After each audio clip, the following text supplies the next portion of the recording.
Tonight's story is Fleming and the Star Painter. High above the hills, where dreams drift between clouds and moonlight, the stars were waking for the night. Every evening they twinkled happily, but tonight something looked uneven. Some stars sparkled bright as diamonds, while others blinked weakly, as if they were falling asleep mid-twinkle.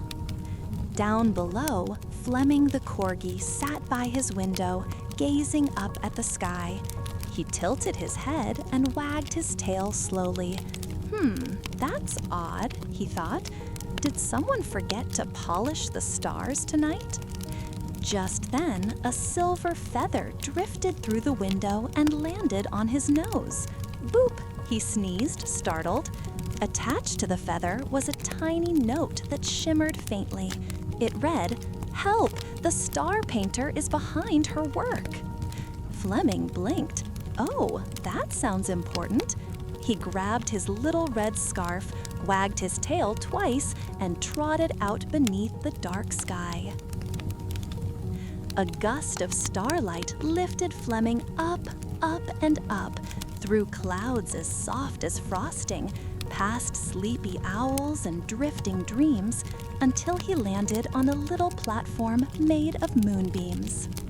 There, he found a small studio nestled among the stars, brushes of comet tails, jars of glowing paint, and tiny constellations half finished on great black canvases. And at the center of it all was a graceful crane, her feathers shining like silver silk. She sighed as she dipped her beak into an empty jar. Oh dear, I'm behind again. Fleming cleared his throat politely. Excuse me, are you the star painter? The crane looked up, surprised. Oh, a corgi? How did you get up here? I followed your note, he said proudly, and I'd like to help. The star painter smiled softly. Well, I could use a paw or two. My paints are running low, and without them, the stars can't shine properly. What kind of paints do you need? Asked Fleming. 3 things, she said, counting with her wing. 1, gold from the first yawn. 2, blue from the ocean's heart. And 3, sparkle from a true dream. Fleming's ears perked up. That sounds like an adventure. Fleming bounded through a passing cloud and landed by the sea. The waves glowed faintly under the starlight. He dipped his paw into the water and whispered, "Hello, ocean. May I borrow a little of your blue?" The sea hummed gently. "You may take just 1 drop, if you promise to return it someday." Fleming nodded earnestly. "I promise." He caught a shimmering blue in a tiny seashell.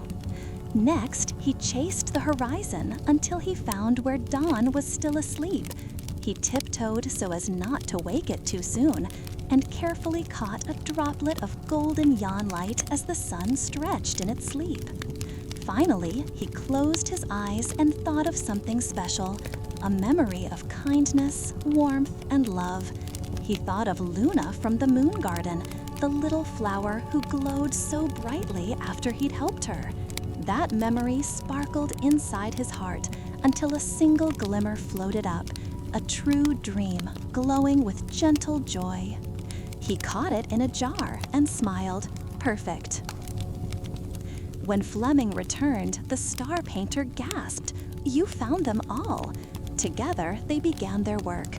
Fleming dabbed the golden dawn light onto sleepy stars, while she brushed the ocean blue into the sky's corners. Then, together, they sprinkled the dream sparkle, and the heavens came alive. Stars twinkled brighter than they had in ages, each one humming softly like a lullaby. The star painter looked at Fleming with gratitude. "You've brought more light than I could alone." Fleming blushed beneath his fur. "I just like helping friends shine," he said. The crane took her silver feather and tucked it gently behind his ear. so you'll always find your way among the stars," she said. Fleming yawned. I think it's time I got some rest, too." The star painter smiled. "Then follow the feather. It knows the way home." He floated down through sleepy clouds and soft moonlight back to his little cottage by the river. Curling up in his blanket, he gazed out the window. The stars sparkled like tiny thank yous across the sky. "Good night, star painter," he whispered, "and thank you for letting me help." His eyes grew heavy. Outside, the stars shimmered gently, each one painted with care, each one shining a little warmer for Fleming's kindness.